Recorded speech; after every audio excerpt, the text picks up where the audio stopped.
తమిళనాడు ప్రభుత్వ ప్రధాన కార్యదర్శి రామ్మోహన్ రావుపై ఐటీ కన్నుపడింది. అన్నానగర్లోని ఆయన నివాసంలో ఆదాయ పన్ను శాఖ అధికారులు మంగళవారం ఉదయం నుంచి సోదాలు నిర్వహిస్తున్నారు.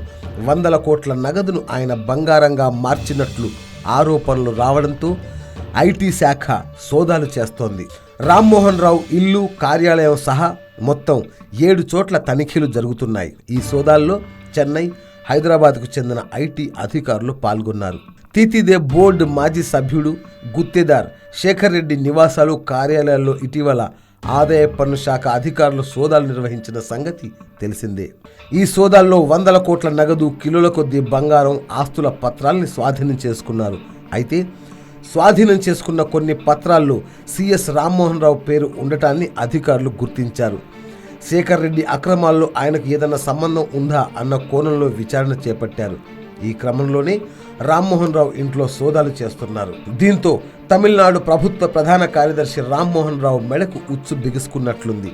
శేఖర్ రెడ్డి కారణంగా ఇప్పుడు రామ్మోహన్ రావు పీకల్లోతు కష్టాల్లో పడ్డారు.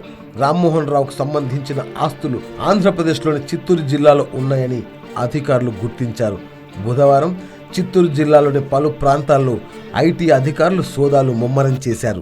శేఖర్ రెడ్డి అక్రమాస్తులు సంపాదించడానికి రామ్మోహన్ రావు పూర్తిగా సహకరించారని, అందుకు ప్రతిఫలంగా తిరుపతి, చిత్తూరు తదితర ప్రాంతాల్లో రామ్మోహన్ రావు కుటుంబ సభ్యుల పేర్ల మీద అక్రమ ఆస్తులు రిజిస్టర్ చేయించారని అధికారులు అనుమానం వ్యక్తం చేస్తున్నారు. శేఖర్ రెడ్డి అక్రమ వ్యాపారాల విషయం తెలిసినా రామ్మోహన్ రావు పట్టించుకోలేదని ఆరోపణలు ఉన్నాయి. శేఖర్ రెడ్డితో పాటు ఆయన వ్యాపారాలతో రామ్మోహన్ రావుకి ఏమైనా సంబంధాలు ఉన్నాయా, రామ్మోహన్ రావు అక్రమ ఆస్తులు సంపాదించారా అని ఆరా తీస్తున్నారు. అయితే సోదాలు పూర్తయిన తర్వాతే అన్ని విషయాలు వెల్లడిస్తామని ఐటీ శాఖ అధికారులు అంటున్నారు. మొత్తం మీద తమిళనాడు ప్రభుత్వంలో కీలక పాత్ర పోషిస్తున్న ప్రభుత్వ ప్రధాన కార్యదర్శి రామ్మోహన్ రావు ఇప్పుడు శేఖర్ రెడ్డి అక్రమాస్తుల పుణ్యమా అంటూ పీకల్లోతు కష్టాల్లో పడిపోయారు.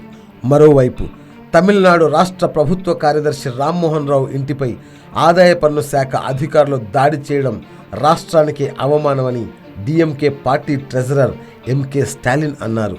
ఓ సిఎస్ ఇంటిపై ఇలా ఐటీ దాడులు చేయడం మొదటిసారని, ఈ ఘటనతో రాష్ట్ర ప్రతిష్ట దెబ్బతిందని ఆయన అన్నారు. Yoyo News, Chennai.